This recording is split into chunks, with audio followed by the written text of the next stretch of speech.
touring all over the world. When you started, back in the days when you looked like this statue behind David Spalding Jr., there was someone very special that you toured with, and she came all the way down to see you today. Here she is, little Miss Dynamite, Brenda Lee.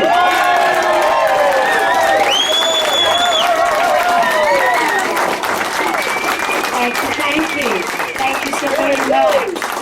I'm so pleased to be with you on this momentous day. George and I performed together the first time. What year was it in the 50s? Probably about 1957 or 8. 57 or 8, probably. George had out, I believe it was the #1 record, called A Rose and a Baby Ruth. And, yes, it was. And we were reminiscing about it, and on the bill was Mickey and Sylvia, who had the song called Love is Strange. We all know that.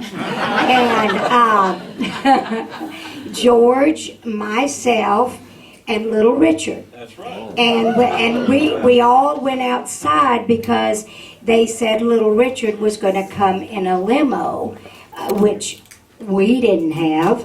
And not only did he have a limo, but when he got out of the car, you think it was his manager? Yeah, I think his manager had the red carpet. Tell him what he... Well, Brenda and I were standing out on the loading dock, waiting to... Thank you, George. Yeah.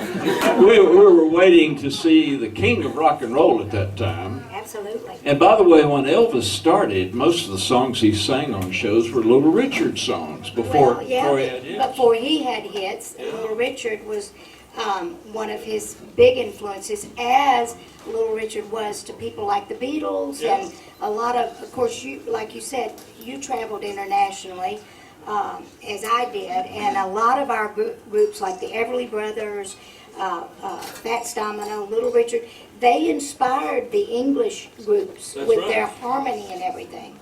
But get onto that carpet. Well, anyway, the manager rolled this red carpet out, and the limousine door opened, and Little Richard stepped out and walked into the stage area on a red carpet. Yeah, he did. I mean, really, it was over the top. That was sweet of you to get down on your knees to me, George. Thank you so much. And you know what? If I got down on my knees, I couldn't get back up. You know how that is, ladies, right? But I was just thinking, when that happened, 1956 or 57, somewhere in there, you were just a teenager. You're a lot younger than me, so I guess you were just a... Well, if it was in 1958, I was, let's see, I was 13, going to be 14. Yep. So now you know how old I am.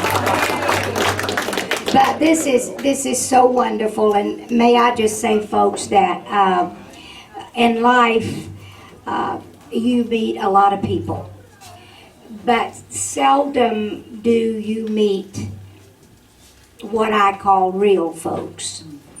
And this, if somebody said, name the top 10 nicest people that you've ever met and worked with, George would be #1. I love you too. And hey, your son is creeping up on you. So he's going to get there. And thank all of you all for coming out here today. And this is so fun. My grandson Charlie is here. And I think that I owe a lot of money before I can leave this store. Because he's picked out locks and keys. And a while ago he came back and he said, Nana, could I have a hatchet? I said, I don't think so. But anyway, he is loving this. And thank all of y'all for being so sweet and gracious this morning. And hallelujah, the weather wasn't so bad that we all couldn't come. God bless you, and thank you so much. The one and lovely Brenda Lee.